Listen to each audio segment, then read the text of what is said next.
السلام علیکم۔ آج کی اہم ترین خبروں کے ساتھ میں ہوں کامران ظفر اور آپ دیکھ رہے ہیں تھل ٹی وی۔ آئیے چلتے ہیں نیوز ہیڈ لائنز کی جانب۔ میں گرفتاری سے نہیں ڈرتی، مجھے گرفتار کریں تاکہ قوم تمہارا مکروہ چہرہ دیکھ لے۔ مریم نواز کہا کہ ووٹ کو عزت دو کا نعرہ بلند کرنے کی سزا دی جا رہی ہے، ایسے نعرے بلند کرنے پر جیلیں بھی کاٹنی پڑتی ہیں، وزارت عظمیٰ سے استعفیٰ بھی دینا پڑتا ہے، جھوٹے الزامات اور غداری کے طعنے بھی سننے پڑتے ہیں۔ بولی کہ ہم ثابت قدم کھڑے ہیں، کسی بھی قیمت پر پیچھے نہیں ہٹیں گے۔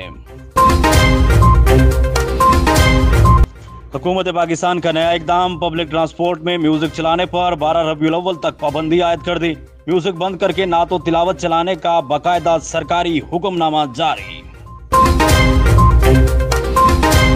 بیوروکریسی میں ایک مرتبہ پھر تقرر و تبادلے، اسسٹنٹ کمشنر لاہور ابراہیم ارباب کو OSD بنا دیا گیا۔ Section officer environment protection Zeeshan Nadeem assistant commissioner Lahore تعینات۔ اسسٹنٹ کمشنر سانگلہ ہل سارا لونی OSD، AC نورپور تھل AC Sangla Hill. Deputy director investigation anti corruption Narowal Zulfiqar Ali assistant commissioner Narowal تعینات۔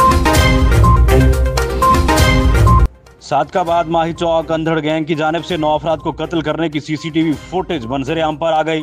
ویڈیو میں گینگ کے افراد کو دہشت قائم کرتے دیکھا جا سکتا ہے۔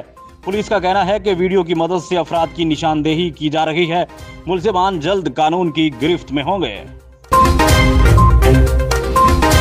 Bhakkar government high school 42 CDA میں ماسٹر جلاد بن گیا، بچوں کو ڈنڈوں سے پیٹ ڈالا۔ گورنمنٹ اسکول کے ٹیچر طاہر نے معصوم بچوں کو مار مار کر بحال کر دیا۔ بچے روتے چیختے چلاتے رہے مگر استاد کو رحم نہ آیا۔ بچوں کے والدین کی DO ایجوکیشن اور انتظامیہ سے انصاف کی اپیل۔ پولیس حراست سے فرار ملزم عالم آباد بھکر میں دوبارہ پولیس کی گرفت میں آ گیا۔ ملزم پولیس سے فرار ہو کر ایک گھر میں داخل ہو گیا اور پناہ مانگی، جس پر گھر کے افراد نے شور مچایا۔ اہل محلہ نے دوبارہ پکڑ کر پولیس کو اطلاع دی اور پولیس کے حوالے کر دیا۔